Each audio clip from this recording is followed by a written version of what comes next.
गांव की भूतिया हवेली, जहां आज भी रात रोती है। उत्तर भारत के एक दूरदराज इलाके में बसा था देवपुर गांव। बाहर से यह गांव बिल्कुल सामान्य लगता था। हरी भरी फसलें, कच्चे रास्ते, पीपल और बरगद के पुराने पेड़, और शाम होते ही मंदिर की घंटी की आवाज। लेकिन इस गांव की पहचान किसी त्योहार या फसल से नहीं, बल्कि एक भूतिया हवेली से थी। गांव के पश्चिमी छोर पर खेतों के बीच खड़ी थी वह हवेली। टूटी हुई छत, झुकी हुई दीवारें, काले पड़े दरवाजे और खिड़कियां, जिनसे हमेशा ऐसा लगता जैसे कोई अंदर से झांक रहा हो। दिन में भी कोई उस ओर जाने की हिम्मत नहीं करता था, और रात में तो उस रास्ते पर कुत्ते भी भौंकना बंद कर देते थे। हवेली का अतीत करीब 70 साल पहले। यह हवेली ठाकुर रणवीर सिंह की थी। ठाकुर बहुत अमीर था, लेकिन उससे ज्यादा निर्दयी। उसकी पत्नी की मौत रहस्यमयी थी, और कहा जाता था कि उसने ही उसे जहर देकर मारा। ठाकुर की एक बेटी थी, कामिनी, जो बहुत सुंदर और बेहद मासूम थी। गांव के लोग कहते थे कि ठाकुर ने कामिनी को कभी हवेली से बाहर नहीं निकलने दिया। एक रात अचानक हवेली से चीखें सुनाई दी। सुबह जब लोग पहुंचे तो हवेली के आंगन में कामिनी की लाश पड़ी थी, आंखें खुली हुई, मुंह से खून बहता हुआ। ठाकुर उसी रात गायब हो गया, और उसी दिन से हवेली शापित मानी जाने लगी।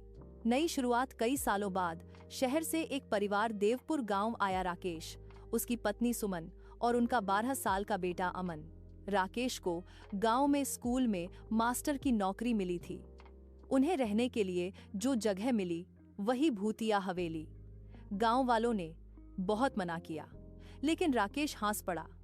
भूत वूत कुछ नहीं होते, यह सब अंधविश्वास है। पहली रात हवेली में सब कुछ शांत था, लेकिन आधी रात को ठनक ठनक, जैसे किसी ने पायल पहनी हो। सुमन की नींद खुल गई। उसने देखा आंगन में एक सफेद साया घूम रहा था। उसने राकेश को जगाया, लेकिन जैसे ही वे बाहर आए, सब गायब। डर की शुरुआत अगली रात।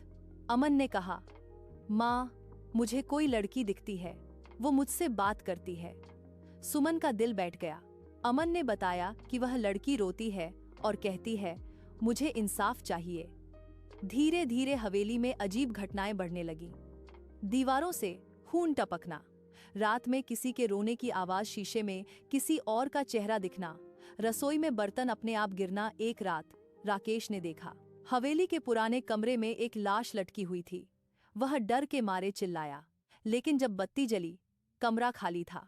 सच्चाई का पता गांव के सबसे बूढ़े आदमी दादा हरिहर ने सच बताया। कामिनी को उसके पिता ने ही मार डाला था। वह एक गांव के लड़के से प्यार करती थी। ठाकुर को यह बर्दाश्त नहीं हुआ। मरने से पहले कामिनी ने बद्दुआ दी थी, जब तक मुझे इंसाफ नहीं मिलेगा यह हवेली खून मांगती रहेगी।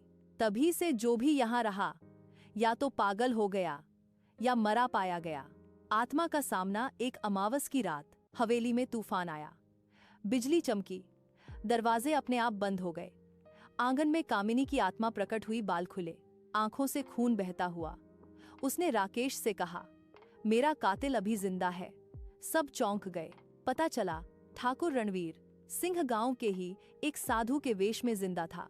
गांव वालों ने उसे पकड़ लिया। उसने अपना गुनाह कबूल किया। अंत या शुरुआत? जैसे ही ठाकुर को सज्जा मिली, हवेली से एक जोरदार चीख आई। कामिनी की आत्मा मुस्कुराई और धीरे धीरे धुएं में बदल गई।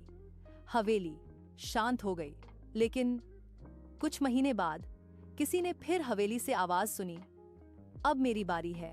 और अगली सुबह हवेली के दरवाजे खुले मिले। क्या वाकई आत्मा चली गई, या हवेली को फिर किसी की आत्मा चाहिए?